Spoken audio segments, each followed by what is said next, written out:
Um, as the world celebrates this Palm Sunday, this is a very, very significant day, a momentous occasion, and a very joyous day, not only for the people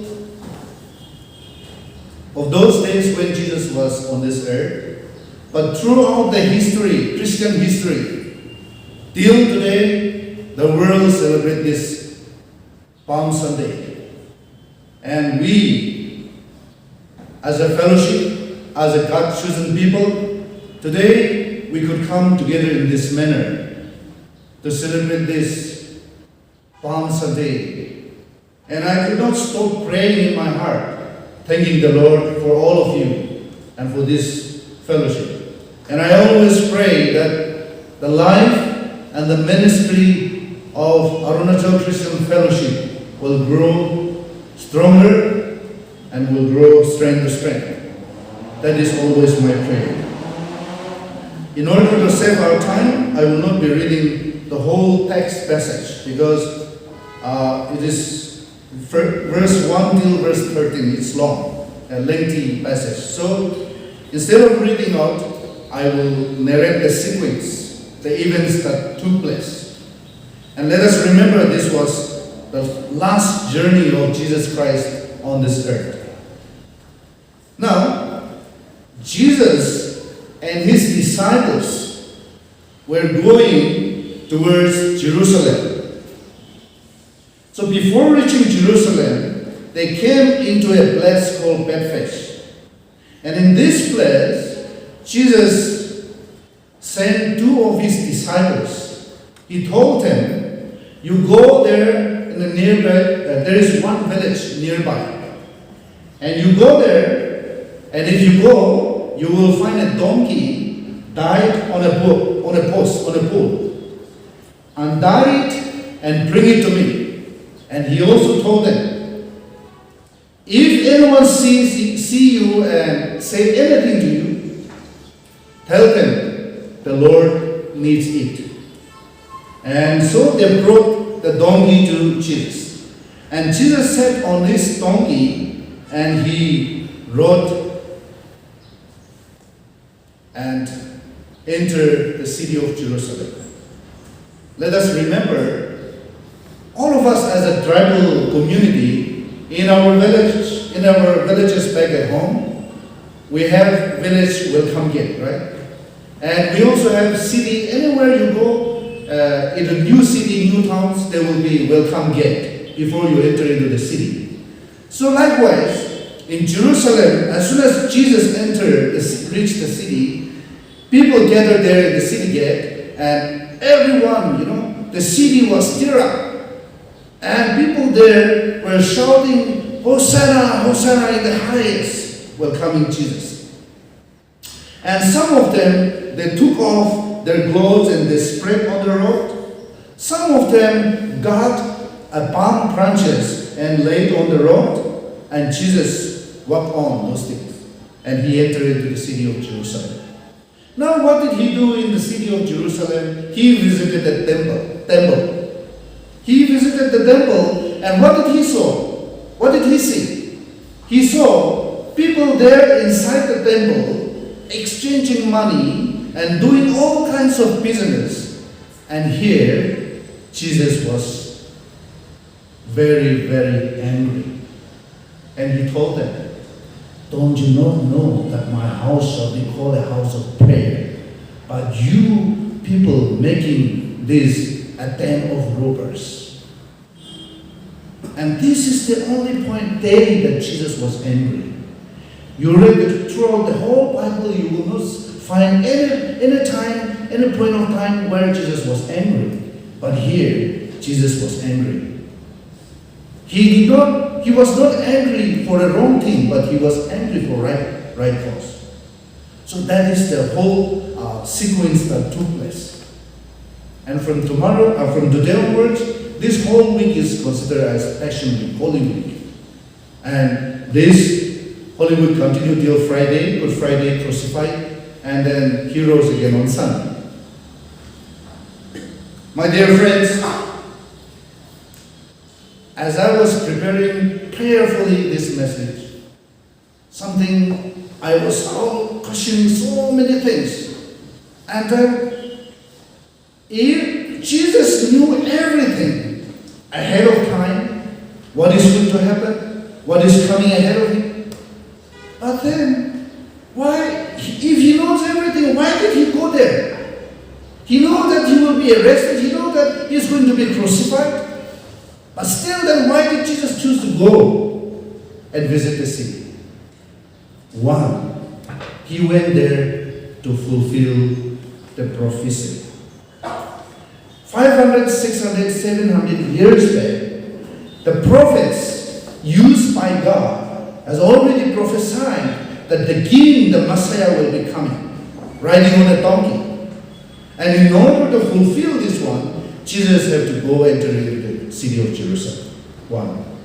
Secondly, he went there to declare himself publicly that he is the King of Kings. In all the Bible verses in the Gospel, we don't find Jesus claiming himself to be king. But here, he declared to the people that he is the Messiah, he is the King. Thirdly, he went there so that he will sacrifice his life for you and me. So that he will die on the cross and that we may have life in him. And as he entered into the city of Jerusalem, now everything around him changed. Within this, starting from today, tomorrow, day after tomorrow, within these 3-4 days, everything around him was changed. All his disciples, every day, his disciples were with him. They went together, they slept together, they ate together, they worshiped together, and they were his closest friends. But all of them deserted him. They left him alone. Secondly, people today, those people who were shouting, Hosanna, Hosanna, will be shouting, crucify him on Friday. These are the same group of people, they say, who are shouting today, Hosanna, Hosanna, and will come in Jesus, will be shouting, crucify him on coming Good Friday. Hosanna means in Hebrew word, save us. Save us now. Today they are shouting, save us! Please save us! But then these same people will be shouting on coming Friday, crucify him! Today, I'm very sure none of us say, crucify Jesus. We don't say that, right? I don't think you do say that. But you know what people do these days? We don't say crucify him, but by our words, we crucify Jesus every day. By our action, we crucify Jesus every day. By our doing, by our living style, we crucify Jesus every day. Even though we don't say crucify him.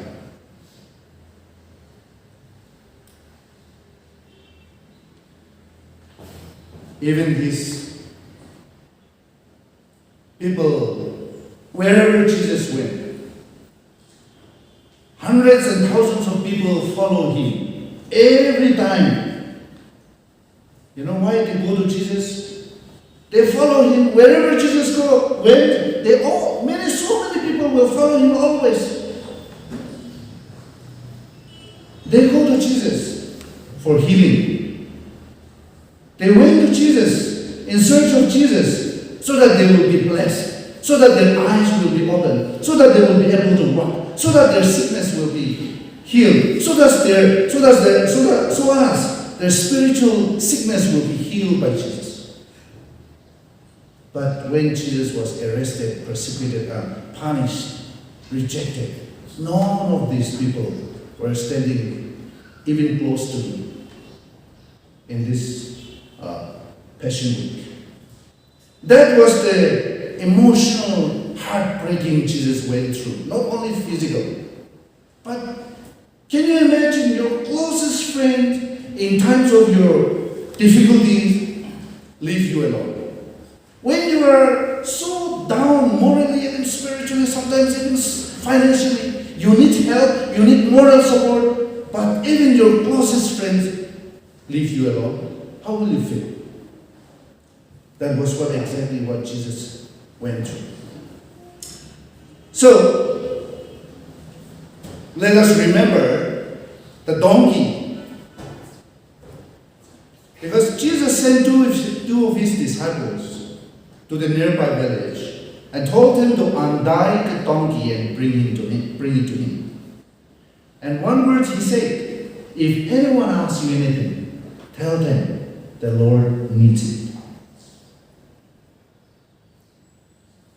The Lord needs it. That's why, in order to fulfill, in order to use for his purpose, Jesus asked them to bring the donkey.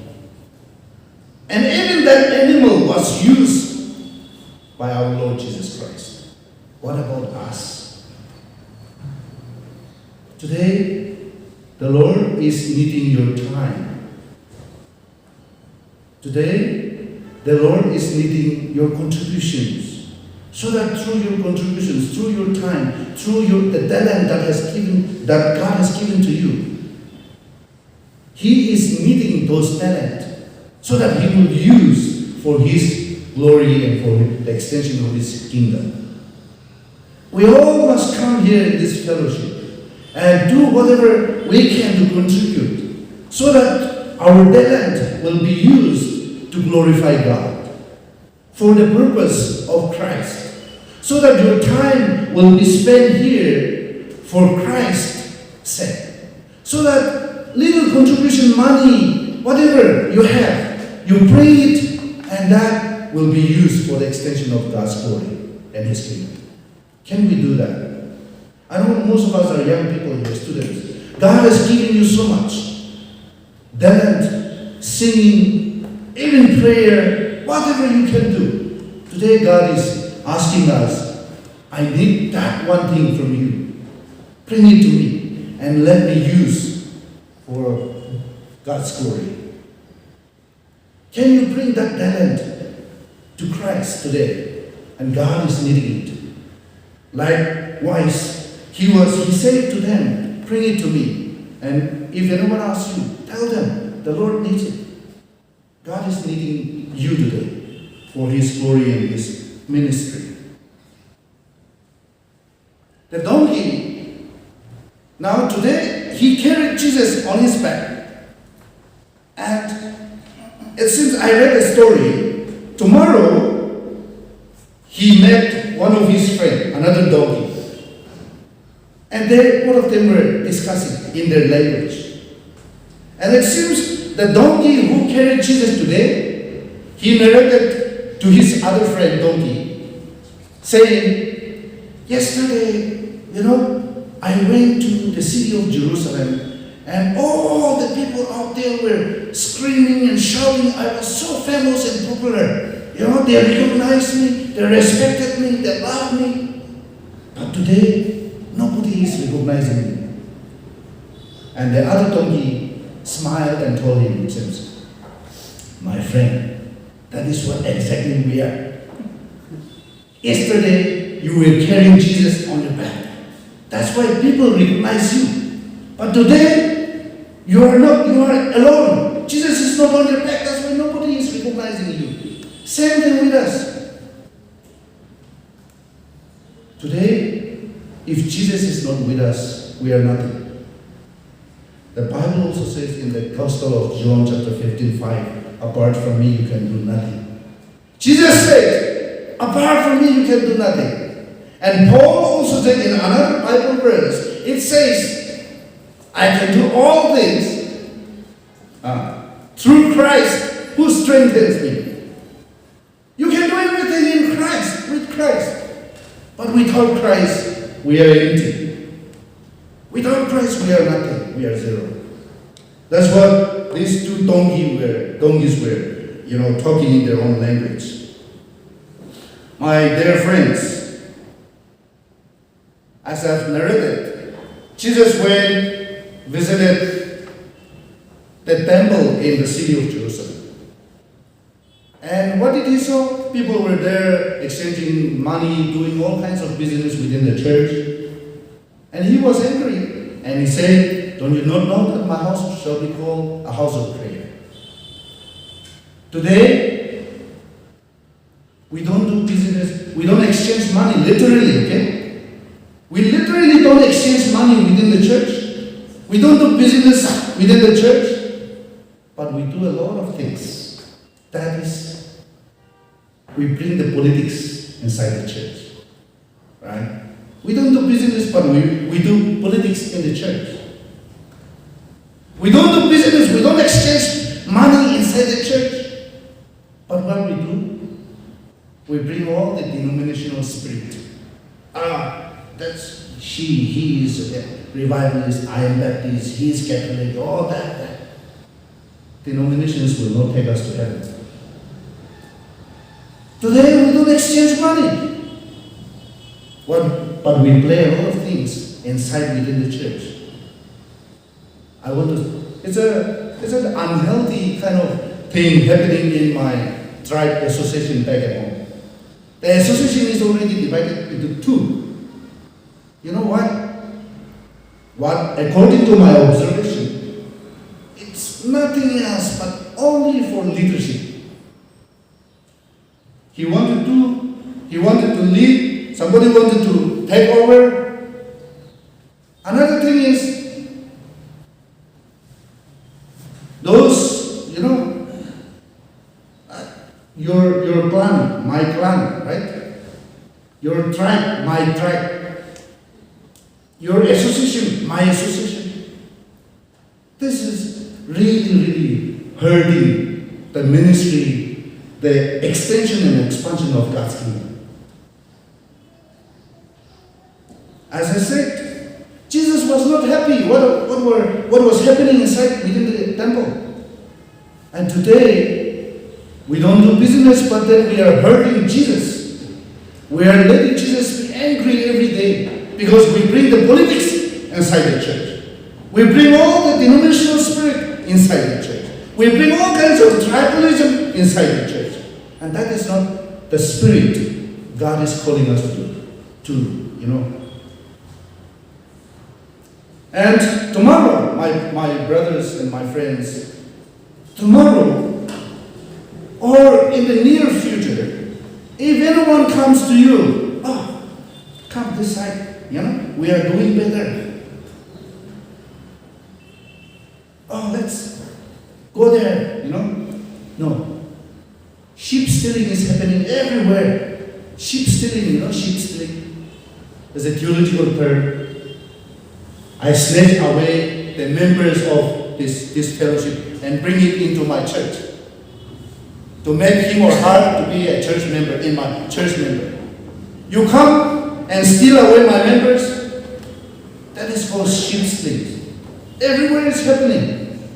And these things are not supporting, not progressing a healthy thing for the church ministry. Today, I want to encourage all of us, as my own brothers and sisters, as my friends. I believe God did not raise up this fellowship so that we quarrel among each other, so that we divide ourselves basing on tribe and associations and so many things. No. But God has raised up this fellowship so that we all come together in this manner.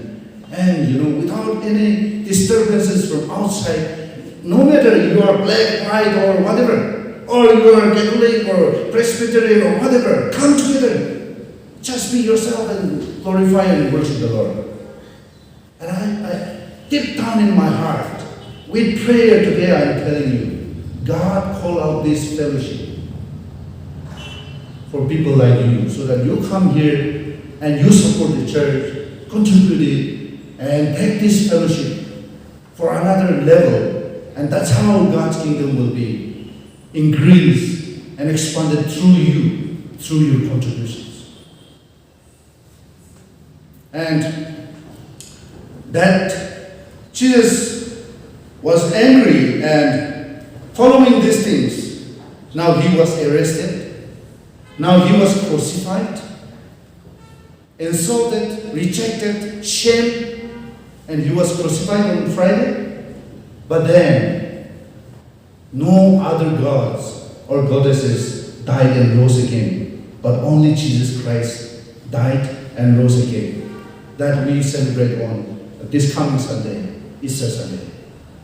May we continue as we celebrate this Passion Week, Holy Week, starting from today till next Sunday. May we remember these things and remember Christ and celebrate this Good Friday, Easter Sunday, and even this Palm Sunday. May the Lord bless you, and thank you so much for hearing me. God bless you.